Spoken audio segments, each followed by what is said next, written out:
Happy Friday, and I really appreciate you guys taking the time to review my application for FantasyPros to be a fantasy baseball analyst for the upcoming 2023 baseball season. I spent a ton of time putting together a highlight video of all of my thoughts about fantasy baseball and kind of how it should be taught, and then also a lot of my takes throughout the year, put into a montage video. But I never really took the time to introduce myself more as a person, and I think that's important given the situation of kind of what we're doing. So academically, I have a master's in business administration, and my undergraduate we're both the same place, Ohio University, and that was in biology and healthcare administration. That led me to a professional career in healthcare. I'm a quality improvement manager with American Cancer Society, and specifically kind of look over and manage both clinical and non-clinical lab-based cancer research projects and implementations, across different hospital systems and networks. And, what's important about that experience specifically is, my whole job basically is to track, manipulate, forecast, and report data kind of in a way that's anticipatory at the time, and, basically grabbing large sums of data at all times, and, kind of mushing it together into focus so that we're able to actually, focus on what's important to make a sustainable quality change in whatever operation we're changing within the hospital unit. And couldn't think of anything more similar to what I do on YouTube, specifically all these baseball stats, taking a large sum of data, mushing it into focus to really, look at what matters to differentiate the true value of players and all of that. So I'll get into that later. I got so good at this that I essentially carved out an opportunity for me at American Cancer Society. I'm the course instructor for data-driven decision making. It's a course that I built the syllabus for, and I run kind of on my own, similarly to fantasy baseball on deck. Me as a person, sports have always been a foundation of mine. I played sports kind of all throughout life. I had an opportunity, and I was able to work hard enough to earn a college football scholarship. And I did all of that, but at my core, I always loved baseball. Physically bad at it. Never really understood how to track balls through the air, and couldn't hit the broadside of a barn with a bat, kind of thing. But I've just always been fascinated by the statistics of it, and really just love that there's games every single day. There's more of a sample size to really have an opinion on what's going on and have a better opportunity to forecast and succeed day to day. Is just kind of how I look at it. And naturally, when you fall in love with something like that, you find more ways to engage with the sport, and that led me to fantasy baseball. And I'm engaged with fantasy football as well, but baseball is my passion. I've got 14 years of playing experience with fantasy baseball, and I'm specifically making YouTube videos around fantasy baseball analysis. I'm just around a year, for say 11 months, just March of 2022. I will talk about this much more in detail later, but it's my fantasy baseball channel is really predicated on a teach, don't preach attitude. We're really teaching people how to think, not telling them what to think, sort of thing. So I've been really successful, and I'll get into that later. But I just kind of wanted to look at the job description and just sort of fill the holes and thoughts in mind for you per se. And my job that I have at American Cancer Society right now is a work from home job with the occasional going into a practice or going into the hospital system and making a change, taking data, talking to teammates and such. But I just like to think that I'm really, really good at keeping track of all kinds of things going on all at once. I'm a project manager of 14 different projects, over $10 million worth of research projects all going in different directions all at once. I was really successful this past year. I finished in second place. And I was the points for leader in two of them. And I really consider myself a pretty independent self-starter, and someone who's always energetic and ready to take on the world when it comes specifically to fantasy baseball for sure. So I just, before you even jump into into all of it, I just kind of wanted to go over just like two proofs before the video starts, just saying how successful I've been and how appreciative I am to actually be here, an opportunity to apply with you at FantasyPros. I have a subscriber. It's really, really interactive, and he watched my last video that I posted, let's say a couple weeks ago, and just basically said he's looking forward to my rankings, and he's super interactive. So I asked him, what would you find more valuable coming up this next season as we prepare for it, kind of like what sort of videos do you want me to share? And he answered my questions, and to zoom in, kind of give you a better look, to focus on the main important parts. He says that however you share the information, I'm usually able to understand no matter how you present, because you do a great job of explaining why. He also says that my most valuable piece of information and tools that I share with the public is for free. So he says the most valuable thing that I have was my spreadsheet, which is it's a draft in draft tool to keep you organized with ESPN. And he said that, he was super shocked and surprised that I didn't charge money for it, but he'd be willing to pay. He says that my vocal skills are great. I create my own music and songs to go along with my episodes, and they're always at the end. So it's always just something funny, like a fun nugget to plug in to the end of episodes. And the main thing I was just really trying to get at is, he said that in between MLB and your insights, I took home 2 first place and 2nd place, championships essentially in my leagues last year, just watching my show. So that's really been the feedback I've gotten from these people that I've never met before. It's just really gratifying. And I also wanted to touch on the kind of my other favorite comment from the year, and I don't have to read it. But I just like to think that in such a short period of time, I've really made a difference. And all the videos are kind of like this, and really being able to relate to someone who's getting started with fantasy baseball. It's kind of my thing. Whether you're a beginner or an expert, my stuff is for you per se. This is the spreadsheet I made. Basically, a do draft in this position. I'd be hesitant, or I would not draft in this position. Color code with if I bolded the player, someone that I thought was a sure thing, green, take them. And then as you scroll down through the draft, this is synced up with ESPN's pre-draft rankings. This is from last year, but essentially every day I would hit refresh and it would update update the numbers so that people essentially could put my draft strategy list that you're seeing now next to their real draft, that when, so that when they're in it and the bullets are flying in the middle of the draft, and say that a shortstop or a second baseman flew off the board earlier than they expected, they don't have to they don't have to panic, because they know that in the future rounds there's going to be a couple that they know and love, sort of thing. And also it just gives people the easy ability to kind of go through and queue players as they go through the draft. So just a way to keep organized, and as you're scrolling through the draft, it just, people said that it was super helpful, and I look forward to making it again. And to round out my rambling and such, before you get into more of my rambling, I think this is a good example of kind of where I'm at in life. You've seen A Bug's Life, the Pixar movie. There's a part of the movie where all of the carny bugs get together, and they're sort of they have this motivational speech where they're going to go to the anthill and fight the grasshoppers to death to protect them, protect the ants from the grasshoppers, or protect the ants against the grasshoppers. However, they're going to protect the ants, and they take off, and everybody looks super serious. They're on a mission. They've got a job at hand, and while everyone's super duper serious, Slim, the stick bug. I just feel like Slim most of the time. I'm in a position where I talk to a lot of people, and I report to a lot of people that are very high, think very highly of themselves. And I feel like at all moments throughout the day, the second that I have an opportunity to brief that's non-healthcare things, I find myself just naturally gravitating towards fantasy baseball, which is my true love and my true passion. And I'm just more and more understanding that if I had more time and I was able to transition my career to really fit this space, I know that I could be an absolute difference maker in this field, because right now I'm defaulting to wanting to do this in every moment of my free time. What if I was paid to do it? And I woke up every day knowing that my purpose was also my love. So that's all I really wanted to communicate. Really hope that you enjoy the video, and again, thank you so much for your time, and look forward to speaking to you. This is good news. If you're an MLB fan, and I'm not sure there are many that exist, or there are many that are watching or listening to the show, so all 10 of you. Hockey and baseball continue to decline. I mean, the 5 best baseball players in America could walk into this office right now, and 95% of this audience would not know who they are. They'd be like, those are some good-looking buff dudes. But they wouldn't know that it's Mike Trout. And he's the best player. The best. Real big problem for baseball. I love baseball, but let's face facts. Over the last few years, it's become more difficult for me to sit down and watch a game. Baseball is the most boring sport. It is. Who enjoys watching baseball on television anymore? Here's another thing. The game itself is a disaster. So baseball, and this, I hate to say this. I hate to say it. Baseball right now is in major, major trouble. Absolutely right. Baseball is in major, major, major trouble. Baseball is built on a model where the rich always win and the poor usually have no chance. The World Series is like the Real Housewives of Beverly Hills. You have to be a rich bitch just to play. Baseball is my favorite sport. I love it so much, and I love it for a couple of reasons. I love it because it's old, it's slow, and nobody likes it.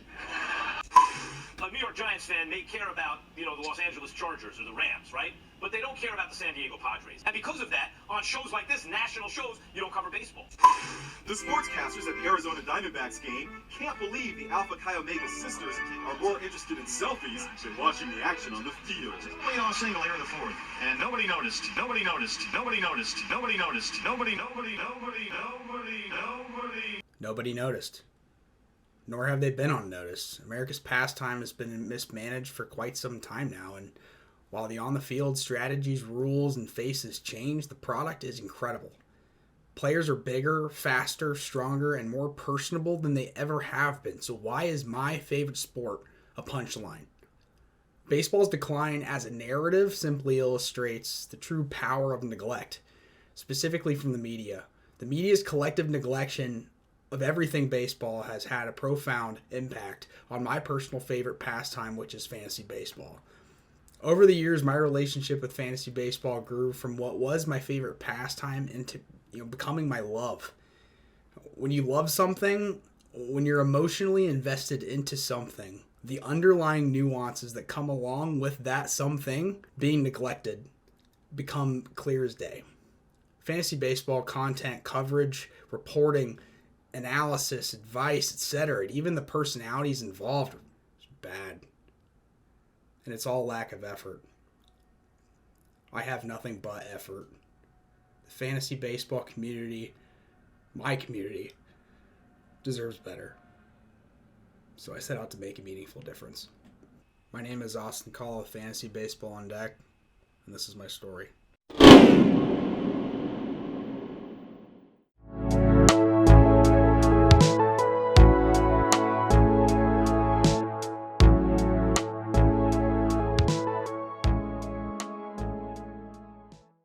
My name is Austin Call, and I am a fantasy baseball analyst. And as of March 28th, 2022, I have taken my talents to YouTube. I am the founder, producer, director, screenwriter, editor, music producer, singer-songwriter, and head of graphic design at the Department of FBOD, Fantasy Baseball on Deck. And what is Fantasy Baseball on Deck? You asked. It's a fantasy baseball analysis, coaching, and advice channel for all redraft formats, specifically on ESPN, and favored towards more head-to-head, but also can hold my own in categories as well. I am contacting you at Fantasy Pros to specifically, reach out about the fantasy baseball analyst position coming up. We've got around 50 days until opening day, and trying to make my number one hobby into my purpose and my full-time job and career moving forward. Couldn't be more excited to be here today and talk to you guys about fantasy baseball and kind of like my outlook on things and why it's different and why I've been successful so far. Obviously in my application you will see this, but if you need to contact my executive assistant, his name is Russell, and he will be taking all inquiries and questions. His email is here, and that is a joke because Russell is indeed a cat. He does not understand the concept of electronic communication. So go ahead and shoot me the email and I'll get back to you. For this introduction to my application to Fantasy Pros, we're going to kind of talk about my speaking points, and there's 3 of them.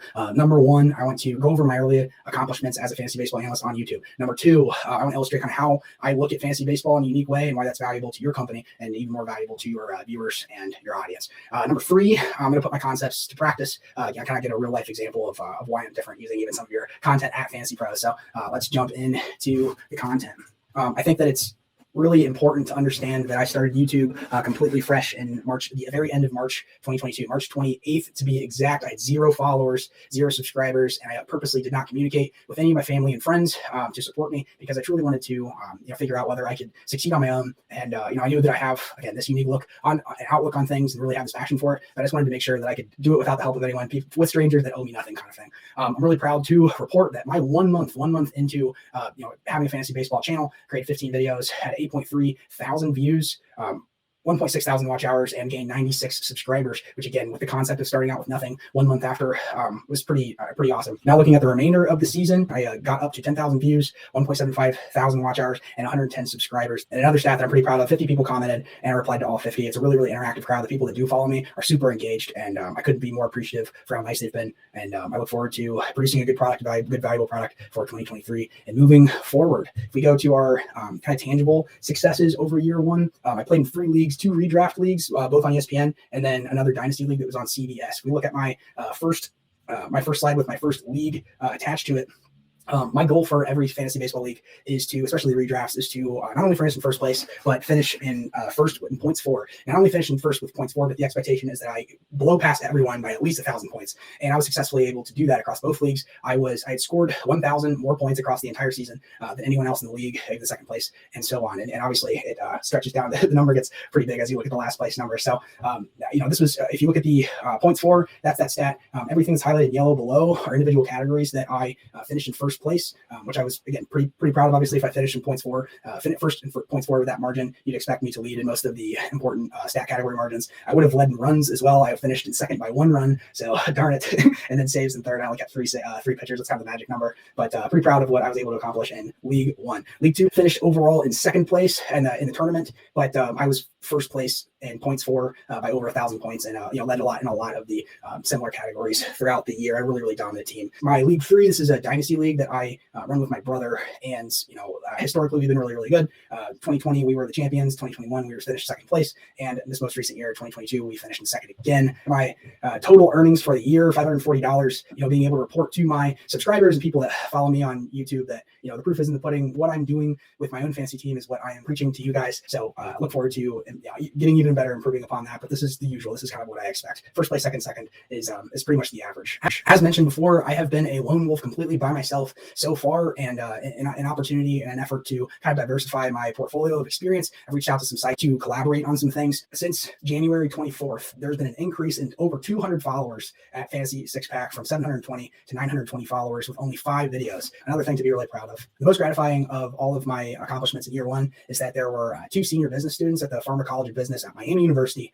that contacted me and specifically chose to do their project on my channel, Fantasy Baseball Deck on YouTube. Their assignment was to create an RFP, request for proposal, to increase engagement between Major League Baseball and their fans. Their idea was to enhance engagement via fantasy baseball and sports gambling. So what did they do? They went to YouTube, surf the subject matter experts that are analyzing the sport on a year-round basis. They watched multiple videos across all different channels, and they decided to pick me. I was their favorite for particular reasons that I'm really proud of. In our interview, I asked them kind of what separated me apart from my competitors. Why was I differentiated? Why did you choose me? And one of the students told me that I was more prepared than anyone that they had watched. I was really serious. Everything was very well scripted, and there was no buffer time. Every single second was filled with useful context that was supporting any of the content. She also said that the context was super helpful because every opinion was met with a lot of information in the back end to support my overall thoughts and why my opinion was what it was. Number 3 said that like my overall explanations were really transparent and easy to understand, and relating that back to some feedback through comments that I've gotten on YouTube. Several people have reached out and said this is my first year or first time around trying fantasy baseball out, and they said specifically that watching my videos, it's really easy to understand, and they really appreciate my methodical thought processes and teaching concepts because it's easy and engaging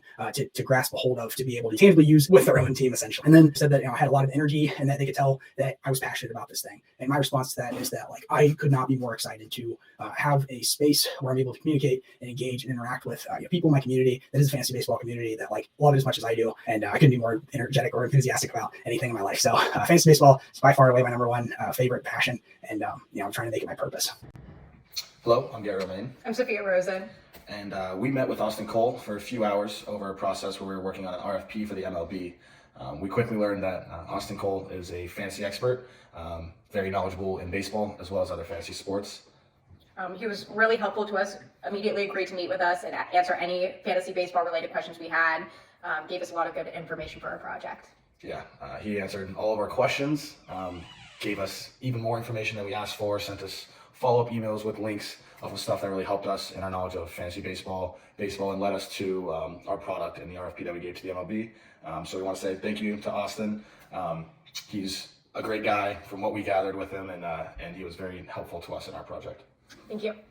Part number 2 is being able to illustrate to you how I analyze baseball in a different, unique way, and why that differentiates me from my competitors, and why that's more valuable to you at FantasyPros and to the audience overall. What you're looking at on the screen right now is the difference between perceived valuable and actual value in regards to the scope of being able to not only master a subject, but be able to teach it to a group of individuals who are not up to your level. My whole life, the subject matter experts that have been speaking to me have really gotten away with throwing a lot of words at me, the non-subject matter expert, without really having to explain their thoughts and feelings of why they've arrived at the opinion that they have. I've really kind of come to the understanding that most of the subject matter experts online that are talking about fantasy baseball, fantasy football, and sports in general kind of like follow a trend. And the trend really starts out with that they share or defend an opinion on anything relating to fantasy baseball by using the information on hand, and they're using the information, they're manipulating the information to support their argument, with specifically trying to keep the other perspectives in the dark so that they seem right and they don't have to explain themselves, kind of thing. And this isn't the story with everyone, but this is just kind of the cut and paste, rinse and repeat,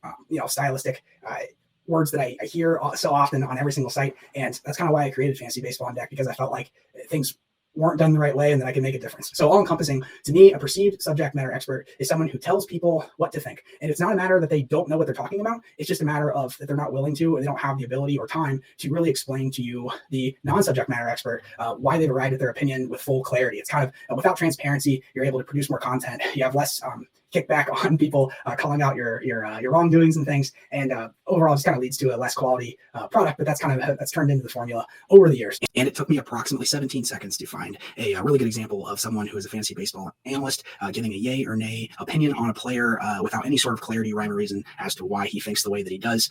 So basically, I went to my YouTube homepage. I was populated all kinds of different fantasy baseball channels because that's kind of my thing. I clicked on a title from a market shareholder called Second Base and Shortstop Tiers, Strategy, ADP, and Players to Target Fantasy Baseball Advice. And this was put on by Fantasy Baseball Today from CBS. The character that we're going to be focusing on specifically, his name is Scott White. He's going to be in the top right corner, and to pay homage to the Water Boy. Who's it going to be? Who's it going to be? Who's it going to be? Oh yeah, it is my... So Scott's going to be asked what his thoughts are on Jonathan India and Tiago Estrada, and he's completely caught off guard, not prepared for the question at all. He's going to talk about how he doesn't like Tiago Estrada because he's on the San Francisco Giants, even though they were the 11th most productive team in baseball when it comes to runs in 2022, and only improved offensively last season. Past tense, he literally says out loud that he didn't know much about Tiago Estrada, and he certainly has no idea what the current status of the player is either. So he just sort of begins stalling, and his teammates sort of like fill in with some fun facts and even a little bit of singing. Scott does a little more stalling even, and then you'll see him slump his shoulders forward and kind of look over to the other screen as he begins to literally Google search Tiago Estrada's stats and the San Francisco Giants lineup and kind of where he sits and said thing. And then he sort of stalls a little more, and from this point on, the speaking that he manages to utter is just actively flying by the seat of his pants, and he is reading information out loud from the screen as he learns it. So not a super awesome experience as someone who sort of knows what they're talking about. He will talk about how he hates the lineup fixtures, even though like he won't mention anyone within the lineup except Wilmer Flores. This is the first name that he saw that he thought might be in competition with Tiago Estrada, and Wilmer Flores essentially is going to get more at bats and have a longer leash at 32 years old compared to Tiago Estrada, even though Tiago Estrada is supposed to be the leadoff guy and is going to get ideally more at bats than anyone else on the roster. This is the only player that he referenced that will be in competition to Tiago Estrada. And at the end of the video, essentially he says that he wouldn't draft Tiago Estrada unless it was very, very late. But he doesn't talk about how late or like what second baseman have to be off the board for him to consider Tiago Estrada. And then he actually never even addresses Jonathan India. So he speaks for an entire minute and 20 seconds and doesn't give you any facts on Jonathan India. And then often on to the next segment because obviously quantity over quality is the rinse and repeat strategy here. And then he just sort of goes back to staring on his phone, which is what he was doing before, and kind of looks generally ashamed because he was overall unprepared to speak about the subject at hand. So unfortunately, this is the experience that we all witnessed kind of on the norm at this point. His opinions were, I don't like Tiago Estrada, but I also don't know anything about Tiago Estrada. He literally says it out loud, or the Giants roster. I'm going to stick with this opinion all while providing zero stats. He doesn't say one stat category, thought, opinion about Tiago Estrada, why he would or not take him for a second base position. And it just seems very clear that like he's very thankful that they're on to the next topic because he couldn't be less engaged. So what I really want you to get out of this video, I want you to put yourself into the shoes of the audience and ask yourself kind of three questions. And what did the audience learn about Tiago Estrada? Was the minute analysis helpful? Did you walk away from the experience learning more about Tiago Estrada than you knew before? And number three, are you more or less likely to access CBS Fantasy Baseball Today analysis and episodes at a future date, given how poor of an experience this was for me? So enjoy. Scott, anything on Jonathan India and Tiago Estrada? Jonathan India and Tiago Estrada? Jonathan India and Tiago Estrada? If Tiago Estrada didn't play for the Giants, I'd like him a lot more. But where did he come from? Can he possibly continue this? I thought you were going to start singing Cotton Eye Joe. Yeah. Where did you come from, Tiago Estrada? I mean, I hadn't heard of him before last year, and even early on last year, it was former great Yankee prospect. Come on, Scott, former great Yankee prospect. How did you not know him? AFL in 2018, baby. There you go. But yeah, I mean, the Giants, they have so few lineup fixtures that it would take so like I was amazed they played him as much as they did last year, and they're going to be looking for opportunities to get Wilmer Flores in the lineup. So if he doesn't hit the ground running at the start of next year, does he become just this part-time player who wasn't worth investing in? I think that's a very, very plausible scenario. So it'd have to be pretty late for me to draft him. All right, fair enough.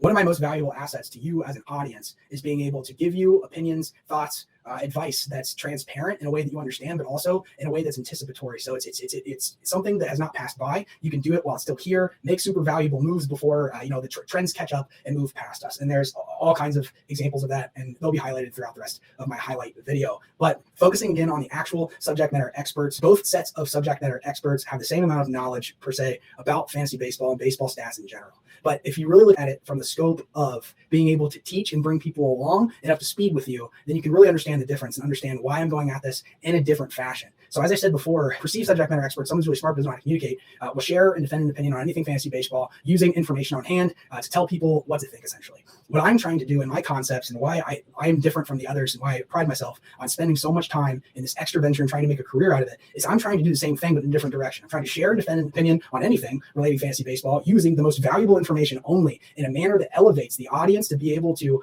understand and make a better decision on their own. I want to create better problem solvers. I want to bring them up to speed so that they're always making more educated decisions. I'm trying to elevate everyone else. I want you to be able to present me with more thought-provoking questions that further you as an individual, as my audience. I'm trying to basically, instead of tell people what to think, I'm trying to teach people how to think. And that's why I've been so successful and why the feedback has been so positive. I need to be able to communicate something that I've studied for 14 years to someone who's just jumping into it now for the first time. So that is my true value to you. I'm giving you advice, but giving you advice in a way that's tangible and easy to understand, so you can universally take my concepts and apply it to your own team, because no two teams are the same. The definition of fantasy baseball analysis as a whole is utilizing past data to support future predictions, okay? So now we're going to move into part 3 of my introduction, where we specifically focus on an example of how I put these processes into practice so you can see it real time. On your screen, you will see a Jordan Walker player preview. It's the very first video I found on FantasyPros website at the very top. I scrolled through to see what players they were going to talk about. I landed on one that I also supported to make sure that I had positive things to say about the player, and we landed on Jordan Walker. Jordan Walker is essentially, he's given a player evaluation and a ranking by the gentleman on the right at FantasyPros. To give you kind of a recap of what he said, it essentially goes from, he predicts a similar performance to Julio Rodriguez. He talked about how no one thought that Julio Rodriguez, this past year's AL Rookie of the Year, would have broke camp with the opening day roster. And when they did, he flew up draft boards and he was super valuable. He said also that Jordan Walker has a 30 home run potential with a full season of play. He can run and that he can play the outfield. He also mentions that Jordan Walker would have a similar ADP as Gunnar Henderson if he's on the opening day roster. And that was essentially what I gathered as an individual watching this video. And I want you to put yourself into the perspective of someone who is just getting into fantasy baseball. And I want you to go to minute 37 and 56 seconds and watch through minute 39, the 2 minutes of in-depth conversation, and really think to yourself, how valuable was the information shared about Jordan Walker to someone who's just entering fantasy baseball or entering the sport of baseball as a first timer, to see how valuable was the information shared. It wasn't a TikTok. It wasn't a short preview. This was a 2-minute dive. And I thought that a lot of the 2 minutes were wasted with a lot of skeptical hypotheticals and comparisons to another player that someone might not understand or know. And really think about, from their perspective, what is the value of that 2 minutes? And I'll give you an opportunity, obviously, to watch that on your own. As that non-subject matter expert, me thinking about watching that video, what did I learn? Jordan Walker is a rookie with good pop.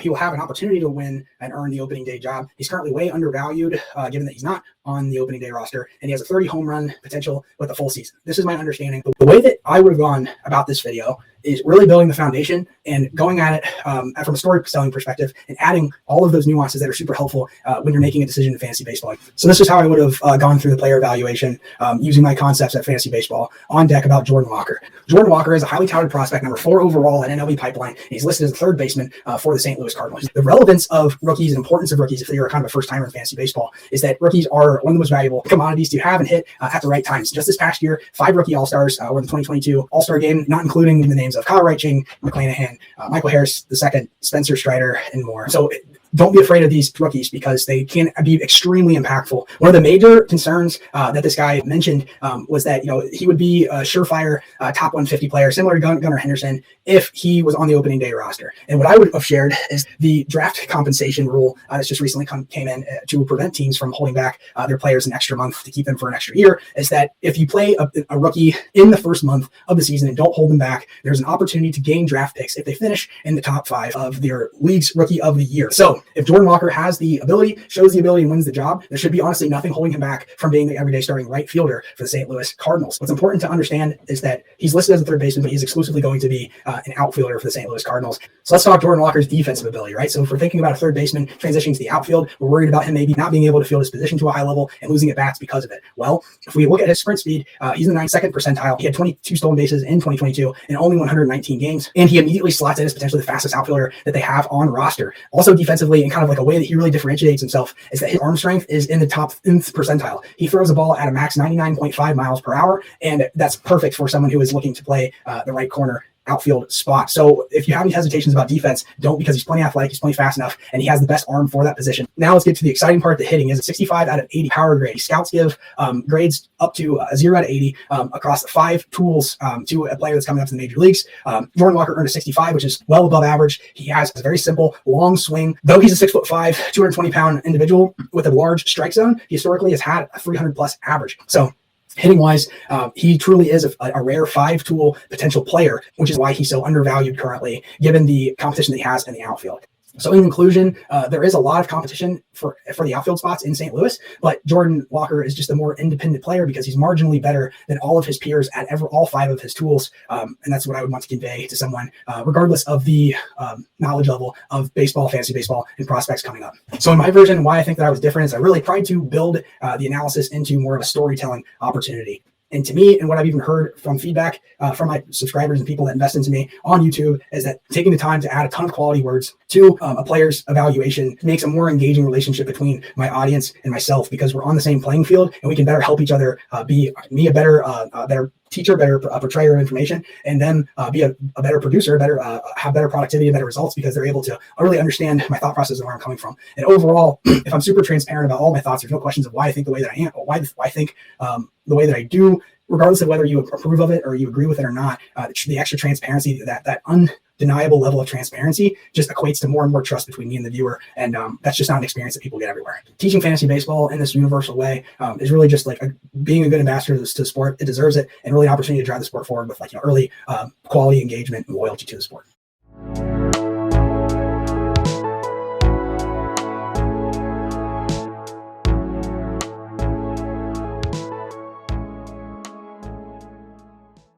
Jose Ramirez, because if I check over on this sheet for my rankings, there are only freaking 6 third basemen in the entire top 300 that I trust. So I'm going to lock this down. I'm going to get Jose Ramirez, and I'm going to be on the board with the third baseman at the 7th pick overall. I could not be happier about that. So we filled in a third baseman.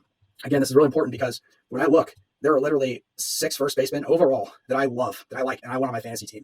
And when I look at this chart over here, it shows that not only are there only 6 third basemen in the entire draft that I actually want on my team, 4 of them are gone within the first 40 picks. So the fact that, again, that it just worked out that way, Jose Ramirez was my guy that I was hoping for regardless. Is he the best hitter in baseball? No, but for that position, it's going to be skimpy. There's just not a whole lot there. Dylan Cease and actually his teammate, one of the two, or both, are going to be the Corbin Burns of last season. If I can open up his stats, they pop up here. 226 strikeouts in 65 innings with an under 4 ERA is unheard of. And the kid's like 24 years old. What is the best upside between Pablo Lopez, who is an absolute beast, the Marlins, who has no run support, Justin Verlander now, maybe Jazz Chisholm? If you're in a categories league, he's a dime in the rough because he's going to get a ton of steals. He reminds me of like a poor man's Fernando Tatis Jr., but along with that comes the injuries. He's reckless with the body. He throws his body around all over the place. He's exciting to watch, but you wonder, is he going to play 160 games a season? Christian Javier, if he actually starts in the lineup, is an awesome play. Julio Rodriguez for the Seattle Mariners, who's the number 1, number 2 prospect in baseball. Julio Rodriguez, Seattle. This kid's going to kill it. My last pick in the draft. Player rankings 21 through 30. Going to number 21, Julio Rodriguez. If you guys watched my last video in the mock draft, this is somebody that I very confidently go for just about every time. He's been striking out grown men since he was 15 years old, drafted by the Dodgers as a child. And what has he blossomed into? A freaking animal. So even though he's got one little droopy eye and he wears some awesome little rec specs, this guy is phenomenal. Julio Rodriguez is going to hit.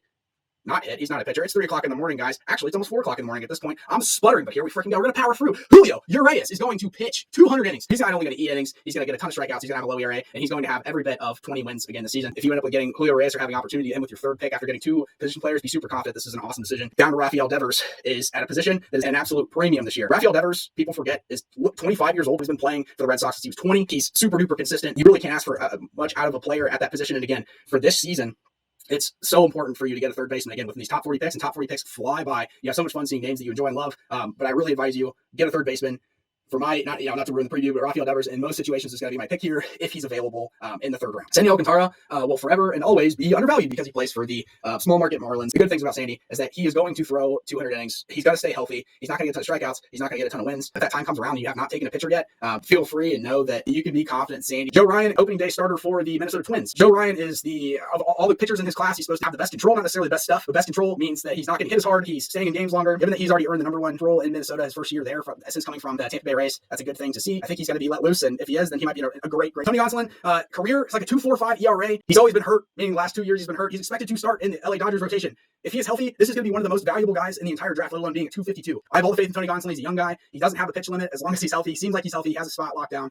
So Tony Gonsolin, great value for 252. Jazz Chisholm, if you play in a categories league, Jazz Chisholm was one of the best values in all of this entire draft because he's expected to steal 20 plus, 30 plus bases. He's super duper explosive. If you think of a Russell Westbrook of the NBA, think of a Jazz Chisholm for the MLB. He's just all fast twitch muscle fibers, super explosive, kind of reckless, maybe like even a smaller version of Yasiel Puig. Absolutely, keep an eye on Jazz Chisholm. He has second base and shortstop eligibility. He's going to lead off for the Marlins, hit 20 plus home runs, and again, has all the power in the world. He's just trying to get his batting average up. So if he hits 250 plus, this is a guy that's going to be extremely good. These are the guys that I think have the most value past the top 50 that are key takeaways for me. Dylan Cease for the Chicago White Sox is going to throw 180 innings this year, have 18 wins, and throw for almost 240 strikeouts. I think he's one of the Corbin Burns types for the season. Must take at the 53 position. George Springer, if he's healthy for an entire year, is absolutely a top 5 player for his position. Number 67 overall, it's a huge value. Austin Riley at the number 92 spot is at a really, really thin position because third base is so scarce. At the number 92 spot, hitting in the middle of the best offense in the MLB, I think he's a great value at number 92. Extremely undervalued from like where he should be. Michael Kopech going to have a little bit of an innings restriction, but I think this kid is going to be a beast. He's going to have all the run support. He's going to get a lot of wins. Draft Michael Kopech, 124 selection. That's great. He also has relief pitcher eligibility. Big Byron Buxton fan was healthy. He is the number 1 home run leader in baseball per at bat this past season. Great value at the 159 slot. Next guy to make a significant jump into the top 300 in general, and at the 156 slot is Julio Rodriguez. If you don't know who Julio Rodriguez is, he is the top prospect in all of baseball. He is a 5-tool player who will give you 30 plus home runs, 30 plus steals. He's a big kid. He's like 6'5", 240 pounds, really athletic. He's supposed to play every day. Let's talk about Julio Rodriguez. We've heard me talk about him. He's supposed to hit 30 plus home runs. He's going to get 90 plus RBIs. As long as he gets 550 at bats plus and he's an everyday player, he is supposed to be every bit of all-star potential. So if you need a outfielder, Rodriguez, he has currently owned in 64% of leagues, which is nuts that he's only owned in 64% of leagues. But if he's available and you don't have to use a claim for him, for sure add. And if you have to use a claim for him, I would consider it because again, all-star. Jeremy Pena is supposed to hit for average, and so far this spring has hit for power, which is kind of unexpected. So he's going to get every bit of 550 plus at bats. And the thing is with Houston, and the big bonus with him is that not only is he fast enough to steal bases, he is possibly going to end up being the leadoff hitter for the Houston Astros. The athletes that are surrounding the Toronto Blue Jays, everyone is going to be in the field, and who does that open up the DH spot for? Alejandro Kirk. And what's funny about Alejandro Kirk is that he is 5'8", 265 pounds of concrete bowling ball. And what does he eat? Literally construction materials, concrete, nails for breakfast without any milk. If you've ever seen SpongeBob, that's what you got to think about Alejandro Kirk. He's got all the power in the world, and so far throughout his professional career, he said he's been a 280 plus batting average guy for power. It's just everything you need and want out of a hitter, regardless of the position. The biggest bonus is that he has catcher eligibility. If this is a guy that ends up getting 450 at bats plus, he's going to have a super high value. First of all, I think that it's important to note that all of these starting pitchers that have struggled in the first half week of baseball have been working with their pitchers and catchers for 1 month. 1 month total. As Ian Anderson said earlier this week, he said that I am trying to find myself when the games matter, meaning that no one has had any opportunity to get in the groove and perfect and work up to their standard of baseball and what their capabilities are. So this is the time where you start to get shaky. You start to look at the waiver wire. You start to question your draft picks, lower level guys that we drafted, say like Tanner Houck, who was one of my favorite guys in all of baseball this season. And I've said several times in all of my videos that I love this guy, have a horrible opening outing. But if we pair Tanner Houck to guys like Max Fried and even guys like Brandon Woodruff and Julio Rodriguez, guys that are more established and sure as heck compared to Jose Barrios, who had a horrible opening outing with the Toronto Blue Jays, who only got 3.1 of an inning while giving up 4 earned runs. These are all things to absorb. 1 month of baseball working with their teammates. And for many of them, they're on brand new teams. Like, for example, Jose Barrios in Toronto has not even had an opportunity to meet his catchers that he's working with. He's working across 3 separate catchers. Not only is Danny Jansen the starting catcher in Toronto, they've got Alejandro Kirk, who's working in the DH, everyday DH role, and is obviously getting catcher reps. And then their top prospect in all of baseball for the Toronto Blue Jays is also a catcher. So some guy that's nipping at the heels of these 2 guys in front of him. So he's splitting his time across 3 people, not really having any quality time to work with these individuals at all. So looking across all these guys, not only are these really quality pitchers, but it's just an example of having 1 month total to work with all these people. But also, let's scan over to the biggest factor that everyone forgets about and everyone like completely disregards in the first month of baseball. If we can look over to my next screen here, we are looking at this past Friday, a day after opening day 2022. And what do we see? Let's go 2 p.m. on that Friday from this past week. Purple is anywhere between 0 degrees and 30 degrees. And we were from 30 to Twins and the Seattle Mariners and the Milwaukee Brewers and everybody in between. We're playing at a temperature of an average below 30 degrees this past weekend. And this is at 2 p.m. So that's going to be the warmest part of the day. If they played in the evening, then it was even freaking colder and the winds were bad too. Let's look across the blue region. So 30 degrees to 50 degrees. Let's include the St. Louis Cardinals, Kansas City Royals, Cincinnati Reds, the Detroit Tigers, the Cleveland Guardians. Okay, I nailed that the first time. Philadelphia Phillies. We've got the Pittsburgh Pirates, the New York Yankees, the New York Mets. We have all these major stakeholders. Shitty weather. What is the number one thing you can't do in the cold? Like, what's the first thing that you lose ability of when you're in the cold? It's your freaking hands. What do pitchers need to use to pitch effectively? Their hands. And what also is hard to dig into when it's cold? The leather of a baseball. Literally, like, if you have any experience of being outdoors without gloves on for any period of time, it literally feels like you're getting stabbed in your fingers with needles. So to be an effective pitcher, you need warm weather, and a good example of this is Luis Castillo. Luis Castillo, in the first 2 months of baseball this past season for the Cincinnati Reds, had Cy Young projections for the 2021 season. He, for the first 2 months, being April and May, was the worst pitcher in all of Major League Baseball. Warm weather kid, went up through the minor league system with the Miami Marlins. That's where he trains as well. This is a guy that thrives in warm weather conditions. And what did he do? He got absolutely shelled for the first 2 months. So a significant sample size. When everywhere starts to warm up, he reduces his ERA by the end of the season to a 3.95. Look at the weather. Toasty, Texas is around 50 to 60 degrees. If anything, if you add in any sort of wind chill whatsoever, and that's just North Texas, it becomes cold. And we're going across all these major stakeholders, guys. Atlanta was experiencing pretty significant tornadoes. Like the wind was a constant factor. So guys, don't freaking flip out. Don't flip out. Do not drop your pitchers. Do not start accepting trades or trading guys for less valuable people in the first week of baseball because people just simply can't grip the ball. Half of these people, if we go back to this ESPN chart, everyone on this board, we're playing in absolute horrible weather. Let's go to Brandon Woodruff, Chicago, Illinois. Bad. We talked about Ian Anderson before. Let's just focus on the really talented guys. Julio Rodriguez was playing in Colorado. Jose Barrios was playing at Toronto, but again, he hasn't had an opportunity to work with any of his catchers. He's a brand new player to that team. Tyreek Skubal is a really good prospect for the Detroit Tigers. Is playing in Detroit, outside in Detroit. And what does Miguel Cabrera do every year for the first 3 weeks of baseball when they open up in Detroit, Michigan? He wears a freaking hoodie under his jersey. He's kind of a puffy marshmallow shape as it is now, but you add a hoodie onto that, and it's like, holy shit, it looks cold outside. Down to Jazz Chisholm. I talked about Jazz Chisholm earlier. He is the 4th ranked second base shortstop position in all fantasy baseball starts. When he is playing, he's absolutely crushing it. Next to Jeremy Pena. Jeremy Pena has been the everyday shortstop for the Houston Astros. He's hitting 330, 340. They're usually slotting him in the 8 hole, but he's even been up to the 2 hole. The first week of baseball, he's up in the 2 hole a couple different times. He plays every single day. They have a lot of faith in him. He's only got 1 home run so far this season, 2 home runs so far this season. He wasn't expected to have a lot of power, but he's scoring plenty. Brandon Marsh, I talked about as a top guy to grab in my last episode, one of my last episodes, him and Joe Adell. So it was originally reported that Brandon Marsh and Joe Adell were going to be the slotted in left and right fielders. And what actually is the truth is that Brandon Marsh and Joe Adell are going to fill in until Tyler Ward comes back. And Tyler Ward is expected to be the everyday right fielder, and Brandon Marsh and Joe Adell are going to split in platoon time in left field, which is crazy because Brandon Marsh and Joe Adell, being super high prospects that are supposed to produce a lot for this roster, are not going to get a ton of as many at bats as Joe Madden originally promised. So what's even awesome, and I'll talk about it in a little bit, but Taylor Ward, he's only played 3 games. And he's played between the 3 and the 2 hole. So he's between Shohei Ohtani, Mike Trout, and or Jared Walsh at any point. So all-star players. So they must think the world of him if he's walking in and just immediately becoming the everyday right fielder over Joe Adell and Brandon Marsh, no questions asked. And this guy absolutely must mean that he's here for business. And given that he's absolutely crushed it, he's already hit home runs. I think again over 2 games, what kind of sample size is that? But he's already hitting 667 and he's walking a ton, not striking out a lot. So it's a guy that I added immediately in both my leagues yesterday. So I expect a lot out of him. I think that he's going to be great. If it makes sense to the manager and Joe Madden's the way that he's talking about him, I think this is an absolute breakout candidate. Nestor Cortez will be owned by everyone within days. Dude's super duper awesome. He has an 80 pitch count so far because he's super young. His mustache is glorious, and his K/9 is really, really good. He has not given up an earned run yet, and he also has starting pitcher and relief pitcher eligibility. So if you have one of those leagues that are starting pitcher and relief pitcher slots instead of just plain old pitcher slots, this guy becomes even more valuable. Next is Jesus Luzardo. I can't believe that everybody. I said in my earlier scouting videos that Jesus Luzardo is not someone that you just give up on all of a sudden because he was an absolute sensation at 20 years old. I can't believe that the Athletics gave him up for what little they did. I think he's going to be really, really good.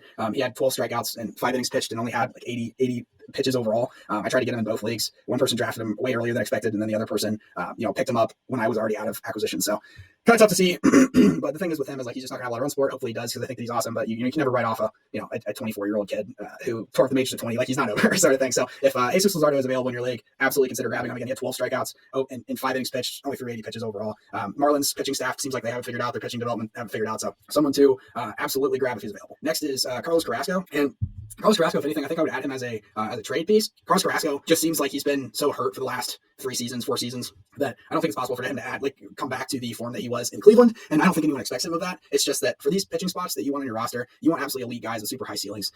He might be consistent. They're not going to risk throwing him more than necessary, given his injury past too. So I think he's going to have an old man pitching count, which is not as what we're used to. But somebody to consider if you're super duper shallow and you're in your pitching spot, if anything, grab him. Hopefully he has a couple more great games and trade him before he gets injured again. That's kind of how I look at it. Next is Hunter Green. Hunter Green's number 2 overall draft pick by the Cincinnati Reds. He throws an average fastball of over 100 miles an hour as a starting pitcher for the entire game. He throws it effortlessly. Super duper athletic. He's a guy that is going to have a great K/9. It's just that he has started out the season pitching against the Braves and then the Dodgers to start the season. So it's he's going to have given up 5 runs in this 10 innings that he's been out there. So I think that he's super valuable. He's owned in most leagues, but people might be afraid of the Reds emblem next to him, but know that he's going to play against the offenses that are the St. Louis Cardinals, which are the best of the available. It's the tallest midget of the it's the St. Louis Cardinals and NL Central are just the tallest of the midgets. And then you have the Milwaukee Brewers and the Pittsburgh Pirates, and he's going to be throwing against the Cubs. He's going to be throwing against the Cubs. So there's really no offense that he has to fear much remaining the season, at least for NL Central team. So I think Hunter Green's a really great value if he's somehow available in your league. His numbers are going to get better and better as the season goes on, and he's not playing against the two of the top 5 offenses in all of baseball to start the season. Garrett Whitlock I just threw on as someone to watch. He has a lot of the same stats as Tanner Houck, which is a guy that I absolutely love. They're the same age, and I think that he's kind of even a dark horse to jump into the starting rotation towards the towards the middle of the year, especially given it's just that they're trying to be careful with their young arms, which I can understand.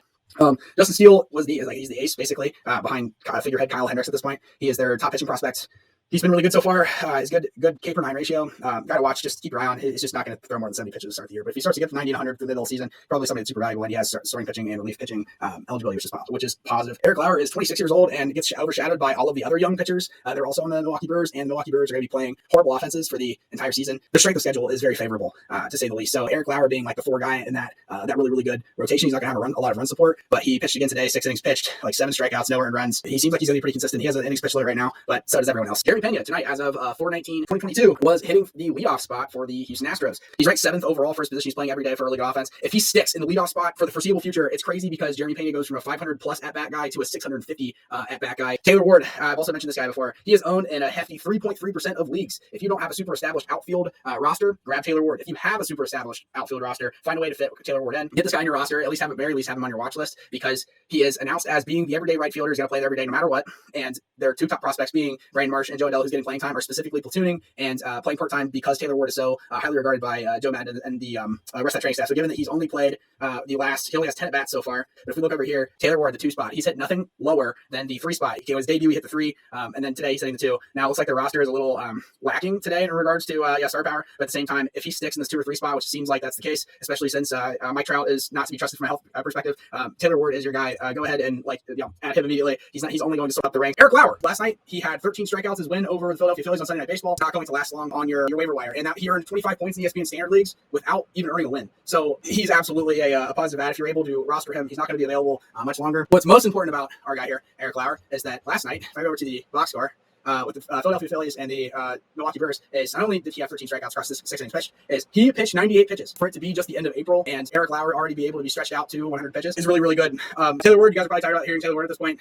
He's kind of like my under-the-radar dark horse this year. There's lots of guys I always hype up before they really explode. This is someone that's not any different. So if I go to the box score, Taylor Ward's hitting the 5-hole, but that's fine because he's going to get all the opportunities for RBIs with Walsh, Rendon, and Trout, and Ohtani in front of him. He is still hitting 346 across 20-plus bats, 26 at bats for the entire season. Taylor Ward essentially scored the same amount of points. He's 1.5 points off of Jared Walsh. It's wild to me that he's still only 5.5% owned across all fantasy formats. For no good reason, Framber Valdez, who I have a ton of faith in, I usually get him every year, is available. He's had 1 poor game. It's a slow start. It's a slow start for everybody. But this is a guy who's 25, 26 years old, locked in the rotation with Houston. A ton of the run support, really quality guy. Welcome to Spaceship, everybody. This is Austin. And you know what? We've been active for 1 whole month. I've had a YouTube channel for 1 whole month, and we are 88 crew members strong. I'm a goofy guy, and I like to try to have fun and all this jazz. But the amount of support and positive feedback that I've gotten from all of you that love this thing that is baseball as much as I do has been really, really good for me from a health perspective. Rarely do I get to talk baseball or really share the thing that I love with this this group of people that's been allocated to me through this YouTube platform, and I couldn't be more thankful for it. So just a quick little rundown. I mean, we've made 15 videos, and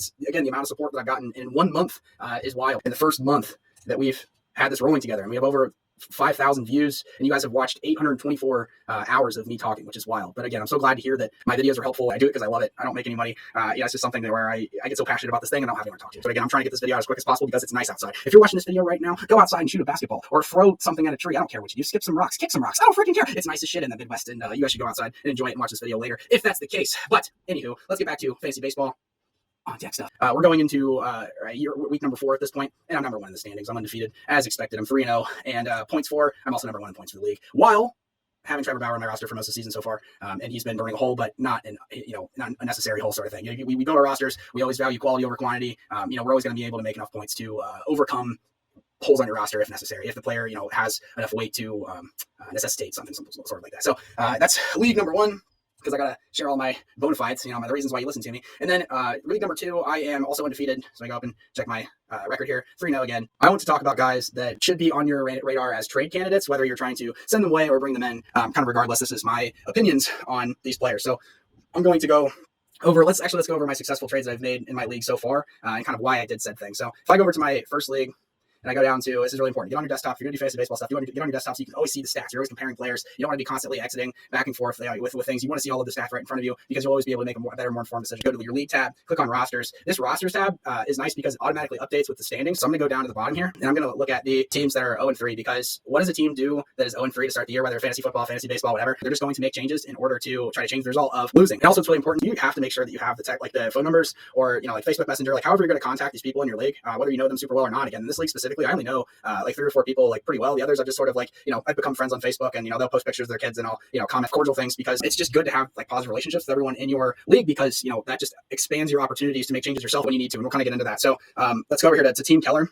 So again, I have a really good relationship with let's say Team Keller, and I also have the insight that I made sure to message him as we're drafting, and he didn't respond back the next day, and he actually messaged me and said, "Yeah, man, like at the last minute, missed the fantasy draft, and I didn't see my team until I got home." So that's flag number one, saying like, he got drafted this team. This is a roster specifically that I know I can't look at this roster with my pre-return value system, because I know the person didn't draft, these players because he wanted them. He was given these players. He's making the most of it. Not only does he hate his team, he hates his record, and he's willing to make changes. I want to look at, okay, where are the players that are kind of like underperforming, overperforming, and where is holes? So like, if I looked at this team, I immediately think like, man, first base is a bad situation.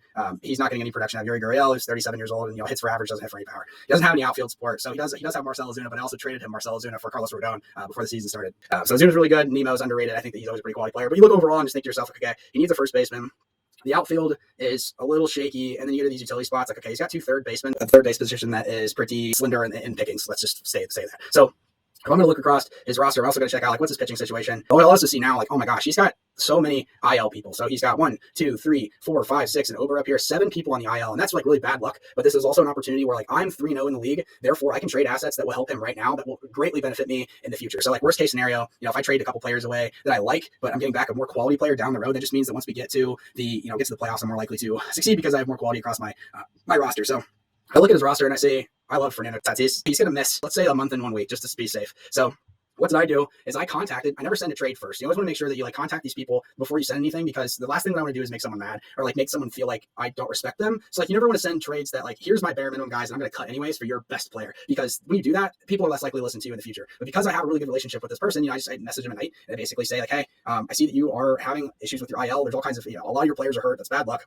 But, I have some guys that you can absolutely fill into your roster right now that'll help, in your route to attempting to, come out of this, this hole of being 0-3. So I'm like, I want Tatis Jr. What do you want from me, sort of thing. So long story short, I end up sending Tristan McKenzie, who I just picked up this past week, and had for the first time this season was able to pitch 95 plus pitches. Really have go out there without having sort of any innings restrictions. So if I was to send this trade with Tristan McKenzie and Jeremy Pena included for Fernando Tatis Jr. and just clean slate, here are the points, here are the projections. What do you think? I'm not going to get probably a super positive response back, because he did draft this player again. Though he was hurt, he did draft this player at number 125 overall. So he's got some good. He invested into this player. He likes this player. But again, in certain situations, he needs to have healthy people. So what is the situation? He's super hurt across the board. Doesn't have a ton of pitching help. So what do? Is I say, hey, Tristan McKenzie only has 179 points scored across the board right now. He's ranked 40th across all starting pitchers. But the caveat is that he's been on an innings pitch restriction for this entire year. So yesterday, being the May 1st, he had no innings restrictions, throw 6.1 innings, had 7 strikeouts, more strikeouts than innings pitched, gets the win, no earned runs, 61 points. And it's like, thank goodness. So what I do is when I'm going to make this trade, I'm going to make sure that instead of just putting the 2 players together for his, I'm going to type out in the note saying hey, today was the first time that Tristan McKenzie's been allowed to pitch almost up to 100 pitches this entire season. This is the player you should expect moving forward. And I truly believe that. Jeremy Pena, the season so far, he's still a top 10 player. And though I think he's a young guy and he's going to be super successful, he's playing every single day. And the Houston Astros, they're number 1 offense in baseball this past year. He's also still hitting towards the top of the lineup. So I'm sending him a young pitcher, a top 10 player at a shortstop position where he doesn't have a lot of production, for a player that he can't use in a month and a half. If we go over to the next trade, and similarly, because it keeps up with the records and standings, I don't want to try to trade with the teams that are already winning. That's not where I'm going to get the best deal. I'm going to roll down, and I'm going to focus on these 2 last place teams. So I look at Bushwhackers in 22 innings, and I think to myself, again, what do these people need? I texted him and I said, what do you need? I have interest in Brian Reynolds. He says, I desperately need relief pitchers. And if I look at his relief pitchers, he's got 1 relief pitcher. Also this past week, he ran into a starting pitcher limit. I looked at his roster. I know that he needs relief pitching now. He's willing to do a lot for it because he has too many starting pitchers, and he doesn't love Brian Reynolds, is what I come to find out. So I trade him 4th starting pitcher, who is the 5th ranked overall relief pitcher and closer. The players who are starting pitchers who still have relief pitcher eligibility, there's 2 of them ahead of him. So he's technically the 5th closer in all of Major League Baseball right now. But this is a guy that I picked up off waivers after the draft. He's been super successful for me, but trading him away, he's so valuable because he's at a position that just isn't available across the league. And also, I think that the Rockies are about to meet their maker. They're not going to have a winning record for much longer. I think one of the worst rosters in all of baseball. They're going to eventually, things are going to catch up to them. So I don't think that he's a sustainable player, but right now he's the 5th overall guy. So like he's a guy that's overperforming in my head, not because of his playing ability, but because he has to be in a winning situation in order to play. Offered up, like, what do you think of Bard? He says, I like Bard. I'll take Bard. And then he, what conversation comes to eventually saying, okay, I'll take Framber Valdez, which the context behind that too is like, I know that Framber Valdez got dropped earlier this season, and he was claimed by Bushwhackers to fulfill his team. So he used a waiver claim to get him, but anytime that you see a player get claimed, like someone that you really want that you got beat out by someone who has a higher waiver claim than you, you can trade for that player pretty easily because it's almost looked at as like house money. I didn't draft this player. I can part with him pretty easily because I didn't draft him in the first place. So my thought process is like, okay, he's for sure not happy with Brian Reynolds. How about throwing in Valdez as well? Because he has too many starting pitchers as it is. So the trade ends up being a top 50 player, which is Brian Reynolds, and what is, I think, a very, very good starting pitcher. And Framber Valdez has just started a little slow this year. So I think I greatly benefited from that one too. The last one, the 22 innings team. Looking at his roster, I thought his outfielders were weak. So I sent him Brandon Lowe, and to supplement the starting pitcher that I took from him, I said, hey, here's Mike Clevinger. He's going to be activated this upcoming Tuesday meeting tomorrow. So I traded Mike Clevinger and Brandon Lowe, two guys that I had a lot invested into, for what ended up being Brandon Woodruff. So that's it's a big thing, guys. Like, I just greatly bolstered my roster. Though I gave up a lot, I got quality back. And what you want is quality over quantity. Jose Miranda is one of the top prospects for Minnesota. So they just had Miguel Sano go to the IL with an injury. And they also had one of their first basemen get hurt. So Jose Miranda, 23 years old, has been absolutely incredible. He's had a 344 batting average. He said he hit 3 home runs in 2021 as a regular everyday player. He's coming up. He's played every position in the infield and even some outfield. So right now, he's an absolute utility guy, but he hits the cover off the ball. He's been really, really good, and 23 years old. So somebody keep your eyeball on. Julio Rodriguez is going to contribute in every single category. Super solid player. Steven Strasburg should be back within the month. I don't have any faith in Steven Strasburg. He's not somebody that I want on my roster, but he's only owned in 40% of leagues, and just put him into an IL slot doesn't take anything away from you. He's an absolute home run of a trade piece. He just has such a big name. I don't want him on my roster, again, personally, but somebody else who's desperate, those teams that are in the lower divisions that aren't getting a lot of help from pitching, they will give a ton for the overall ceiling of a player, possible ceiling of a player being Steven Strasburg, because they just don't have anywhere else to turn. Jorge Lopez, so the Baltimore Orioles aren't winning a ton of games. When they are winning games, they're winning close games. And Jorge Lopez, it seems like they're literally looking to throw his arm off.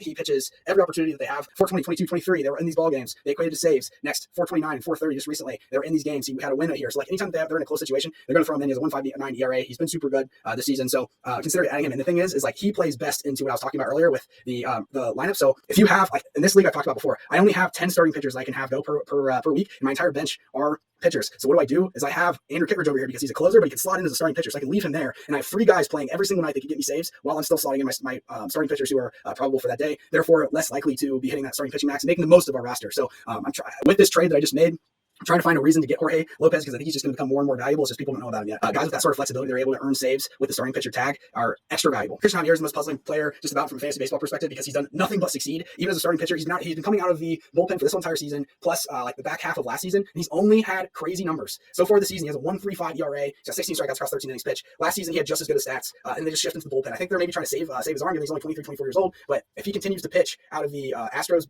starting pitching rotation, if he's in the starting 5, this is a guy that's extremely, extremely valuable. Taylor Ward, as I talked to you some time ago, when I added Taylor Ward, he was owned in 0.4% of all of leagues in fantasy baseball. He's now hitting the leadoff spot for in fantasy today. He hit another double. He was 1 for 2 today. They don't have that updated yet, but he was 1 for 4 with a double and a run. He's been extra productive. He is the number 1 player for his position, and he didn't play for the first 10 games of the season. He's hitting the leadoff spot for the Angels. He's hit the 2 spot, the 3 spot, the 5 spot. They're putting him in as long as that Angels lineup stays healthy. They're going to have to pitch to him. He's hitting for power. He's hitting for everything. His average is 400 with a 500 on base percentage. He's absolutely killing it. There's most likely not available in your leagues anymore, but this is a guy I'm super proud of that we jumped on early, and I know that he's helped you in your fantasy leagues if you're able to get a hold of him as quickly as I did. Today's episode, I want to talk more about the maybe like the Dynasty leagues, but there absolutely are some really important notes as we move forward for the subscribers that like redraft leagues, kind of like the normal. Royce Lewis is the number 1 overall draft pick in 2017 and the number 1 prospect for the Minnesota Twins. He is starting tonight in the 7 hole and taking over for Carlos Correa. Royce Lewis, let's say the better part of a week to start at shortstop, but they've been planning for this for a long time. They fully expected to transition Royce to another position, maybe to third base, maybe to second base, the outfield, because he is such a talent as their number 1 prospect. So Carlos Correa is going to be the number 1 shortstop in that lineup. They're going to find a space for Royce to fit, but that only means that Royce is going to gain other position eligibilities. MJ Melendez is catcher eligible, and if you think about Kansas City Royals, what's the first player that you generally think of? And it's going to be Salvador Perez. But Salvador Perez being so important to their lineup, Salvador Perez is never going to come out, but what's interesting and what's been happening, since he's gotten called up over the last 2 games, and he is one of their highly touted prospects. He is their 2nd overall prospect, and he's 49th overall. When Salvador Perez is not behind the plate, he's super valuable because they're moving him into the DH role. And the thing about MJ Melendez is they're doing the exact same thing. When Salvador Perez is behind the plate, MJ has been in the DH spot. And again, this has only been the last 2 games since he's been called up, but he has enough of a repertoire story of succeeding in the minors. He is absolutely expected to produce. This is a guy who hit 41 home runs last season across all levels of the minor league. So absolutely a guy to give a shot if you don't have someone reliable at catcher, and it looks like he's going to play just about every day. Andres Jimenez, he's 23 years old. He's hitting 344. He's hitting the 6 hole as an everyday player with the Guardians. If a guy that like this who's getting second base eligibility. There's not really a ton of second basemen that I love. If you need a little extra depth, if you think about 23-year-olds, they're all fast twitch muscle fibers, they're super explosive. It's the fastest they're going to be. If you need people to steal bases, and they haven't had to steal bases. That's the thing. It's like so even Miles Straw's one of the fastest players in the league. He's the leadoff hitter. Miles Straw hasn't necessarily stolen as many bases as he could have so far this year because they've been generating so many runs. It's kind of thing with the Royals. Like the Royals are always stealing bases because they're always behind. The Guardians are scoring enough runs, and their pitching staff is good enough to where they don't have to be as risky. So expect as things kind of start to level out and the Guardians start to come back to normal. That this guy could even steal some more bases for you. So that's even more valuable. He's got second base and shortstop eligibility, even in deeper dynasty leagues. This guy might turn out to be fairly valuable. Juan Yepez, and I like his last name. First base eligible, if you think about Paul Goldschmidt being at St. Louis, he doesn't have necessarily a place to play if you look at it from this perspective. So we got to remember that ESPN puts so little amount of effort into fantasy baseball, they're not going to give him the credit for the positions that he also plays. So know that Juan Yepez also plays third base and is expected to play the corner outfield spots. Dylan Carlson, they have a lot of faith in, but he struggled so bad to start the year, and they have a DH spot. Expect Juan to get a lot of at-bats. And what's notable as well is that not only is hitting 571 to start the season, I know it's only 7 at-bats to start the year, but they're starting him in the 5 hole. Like, the St. Louis roster that's, gunning for playoffs. They're on the heels of the Brewers, and that's going to come. He's only owned in 2.3% of rosters. That should be pretty solid. So if he's hitting, they're going to find spots for him in the outfield and/or just slide him in the DH as much as possible. I'm going to raise my voice because very, very important. Spencer Strider is a relief pitcher for now for the Atlanta Braves. So Spencer Strider to start the year is absolutely tearing crap apart. So he has been piggybacking every game. So if we go back to even April 11th, 17th, 23rd, April 30th, and then today he's on the screen behind me. He's not pitching anymore. But the thing is that this guy is striking out. His strikeout percentage is currently 46.3%. And he's number 2 prospect in the entire Atlanta Braves organization. Why I don't think that he has a lot of popularity behind him right now is because he's not starting games. But if we look at his, if we look at the dates here, we got a Bryce Elder who is starting games. Bryce Elder, similar dates. The other starting pitcher for the Atlanta Braves that he's piggybacking off of is Jesse Chavez. Similar dates. So it's like if you match up, and you can go back and look at this. If you look at Elder's dates and you look at Chavez's dates, Strider is coming in right after them. And that's even better because when he's pitching his 3-4 innings, he has the opportunity to get wins too, and he's striking out everyone. Going to starting pitching lineup, Bryce Elder hasn't been sent down to the minors yet, but sent to AAA. Tuki Toussaint, sent to AAA. Kyle Muller, sent to AAA. Hugh Oscar, he's also sent to AAA. So it's down to Ian Anderson, Charlie Morton, and Kyle Wright that are locked into starting pitchers, plus Max Fried. But that 5th spot, they're just throwing out Jesse Chavez and Bryce Elder with Strider piggybacking right behind them. If they're trying to stretch out Strider to a starting pitching role, holy crap, would that be one of the most valuable guys in all of baseball, regardless if you're a dynasty league, yearly redraft league? Absolutely important. What are his stats for today? He came in the second inning, 4 innings pitched, 8 strikeouts. He's not going to get the win because he left the ball game as a tied game, but 4 innings pitched, 4 hits, no runs, 8 strikeouts, 2.16 ERA. And again, what's most important is they let him get to 69 pitches, 70 pitches. If they're consistently stretching him out to be a starter, this is a guy that I wouldn't even mess around. I would just add him as quickly as possible because the second that he starts to become like an everyday starter in that rotation, every 5 days or so, is it sustainable? Is it not? I don't know. But it's similar to a Tyler Glasnow, level of production at this age, 23 years old, absolutely electric, and all of the run support. So please add, if you'd have listened to anything today, and I maybe should have even let off with it, add Strider, find a space for him. Yeah, this is a guy, 23 years old, 50% strikeout rate with a 2.16 ERA. So Spencer Strider, add that mustache to your roster. Spencer Strider, his absolute ceiling is higher than just about anybody else on my roster. K per 9 is similar to like a Tyler Glasnow. Again, Spencer Strider has absolutely the opportunity to get rookie of the year. But the thing with William Contreras is that if you go back to his eligibility slot, he's such a good hitter. The Atlanta Braves have so much faith in him that he's primarily a catcher. He's not going to play over Travis D'Arnaud every day. But they've even tried slotting him in at left field. He had a horrible error the other day where a ball rolled all the way to the fence, and that didn't go too well. Marcell Ozuna has always been a defensive liability per se, but is that so valuable that they're just trying to find places to put him? And he's already played in the DH slot as well 3 times. So keep an eye on William Contreras because every time that he goes out there, he's usually hitting the 2 hole for the Braves. Tommy Edman just made his 5th start yesterday at shortstop. So Tommy Edman should be gaining his shortstop eligibility on top of second base and outfield, making him even more valuable. JD Martinez every year starts out super hot. And what's great about ESPN is that, you open up JD Martinez and it says position rank, he's number 2, but actuality is 13th. So what they'll do is whatever eligibility a player is, they'll take his highest ranking and put him there. So JD Martinez is not only a DH, but he's an outfielder, but he's specifically a left fielder. Regardless, he is the second ranked specific left fielder, not outfielder overall, left fielder. So when you see this number 2, it's kind of a BS number, but it works in your favor because someone's going to open up this stat sheet and say, oh, he's ranked 2 overall. He's hitting 380. That's incredible. He's 600 over the last 7 days. But this is what he does every single year. And this is a player who's 34 years old at this point. He explodes for the first month of the season. He tapers off. Every single year, JD does this. And not to say that he's going to necessarily taper off as much as he has in the past, but this is just kind of like how history kind of repeats itself, sort of thing. So I think that JD is the absolute highest value that he's going to be over the next month or so. Boston's really on a hot hitting streak per se. They're not winning a ton, but JD hitting a good spot on a big market team, big name. I think you would get a lot back for him if you're trying to create a more flexible roster and kind of bolster your pitching and kind of try to fix some of your injury issues. So that's my thoughts. Those are my thoughts on JD Martinez. Fantasy Baseball on Deck, everybody. This is Austin, and this is the YouTube channel that you follow because I watch baseball until 2 in the morning so that you don't have to. Anyways, so first reminder before I start talking about anything actually tangible is if you want to be good at fantasy baseball, kind of like what I just said, make sure that you're watching baseball at all times, when it's on, whether it's passively or actively. The more that you watch, the more knowledgeable that you'll be, and I am way better off for it than not. And actually, actually, what I just picked up, even just by watching this late night Seattle and Red Sox game, is that Tanner Houck, one of my main guys that I'm a big proponent of, is actually closing for the Red Sox tonight. Points for, I am 200 points ahead. So that's about the show today, besides talking about the two starting pitchers that were relief pitchers just converted that I really think you should put an investment into. And I've talked about these guys before, but specifically Spencer Strider is a guy that I believe wholeheartedly in. He's only gotten 3 opportunities to start so far. Today he started against Pittsburgh, and Pittsburgh is Pittsburgh, but across 5.2 innings pitched, he had 8 strikeouts. Overall, can't control what his run support is, but if he didn't even have run support, he would have 20-point outing. That's the bonus. That's the big thing about strikeouts. So 25 points. Across his first 3 starts, he's had 14 innings pitched. He's only given up 4 runs. He's had 20 strikeouts. So 14 innings pitched, 20 strikeouts. That's the rate that you always want. That clip is only going to spread out and get larger as the season goes on. And he's had 36 points overall in his first 3 starts, which is averaging 12 points per outing, which is really, really good.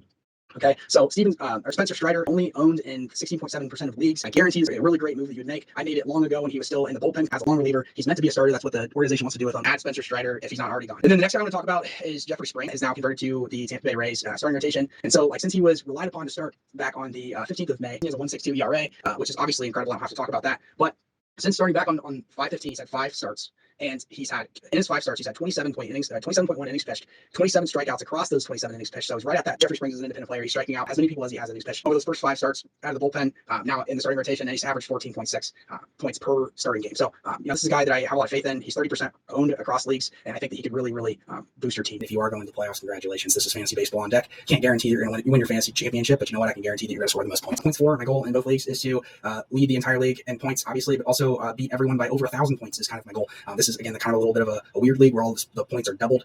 But overall, only 12 teams in the league. The roster's a little smaller. Let's try to lead by over 1,000 and managed to just about do it.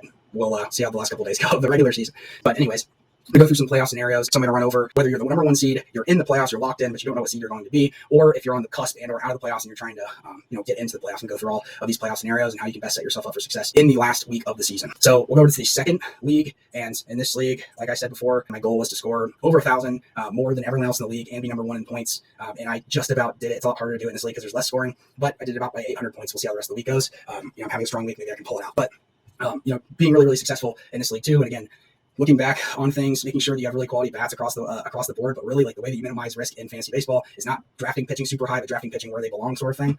So if I go over to innings pitched here, I have 150 innings pitched more than anyone else. My strikeouts, I have over 100 strikeouts more than anyone else in the entire league. Wins, saves, fill in the blank. So because though my bats obviously are also really productive, second runs, first and RBIs, the bats, most important stat is total bases. A player cannot rely on someone hitting them in to earn a run, and they can't necessarily rely on a player to already be in scoring position to earn an RBI. The only thing that we can really predict and make sure that we're looking at the independent stats, we're making sure that we're going after total bases. That's the best stat. I'm making the most of my at-bats across the league, because though I'm not leading in runs, this person specifically here has had more opportunities with his players on base for someone to hit them in, whereas I've had the second most, and I can't control that. Just want to make sure that you guys know that I'm succeeding in both leagues, and if you're taking advice from me, you're taking it from someone who's kind of obsessed with this thing. So Fantasy Baseball on deck, everybody. This is Austin. And if you're just joining us for the first time, this is the show where I don't necessarily guarantee that you'll win your fantasy baseball championship, but I will guarantee that you score the most points, so therefore setting you up for success. This is a 2022 fantasy baseball recap, kind of like how I did on the year, and what you should expect moving forward given the history. So in my first league, as guaranteed and as promised, I am the leading point scorer by almost 1,000 points. I finished in first place, and I won monies. And then we'll go over to my roster, and also kind of shows the importance of why I succeed in the trades and things that I've made happen. Most of these players, a lot of these players were traded for. Obviously, you have to draft super duper well, but this is baseball having so many players, so many people, within the realm, the world of existence. You kind of have to keep up on who is doing what, sell high, buy low, sort of thing. So just kind of looking over my roster of who I acquired throughout the year. 4 other players, or look at Trey Turner, Manny Machado, Bo Bichette, Brian Reynolds, Eloy Jimenez, Raul Acuna Jr., Martin Burns, Brandon Woodruff were all trades. So we got to draft super duper well. All these players, for the most part, are top 5 at the very least in their position. And, I think this is the best team I've ever built, but it took a lot of effort to get there. And that's kind of one of those things too. You got to always make sure that you're trading volume for quality. My second league, I by far had the best team in the league by a lot. My points for, again, I just about scored everybody by at very least 1,000 points. A lot of the rosters in the league by almost 3,000 points. This was the best team by far that I've had in this league as well. But it was just, and I had a really good team last year too, but this is one of those things where I got to the championship and I had Michael Kopech get hurt. I had Spencer Strider get hurt. None of my pitchers pitched double starts. Carlos Rondon got injured and then didn't end up pitching at all. So, this is another team that I was very, very proud of. But, just at the end of the day, a 1 week playoff is just not as a great representation of what a team's been all year. So I finished second place by a margin of basically a home run. You look at this roster as well, players that I traded for, Trey Turner in this league as well. I traded for Ketel Marte, and he was just a throw in to get Aaron Nola. So he wasn't really the guy I was going after. He was kind of down here.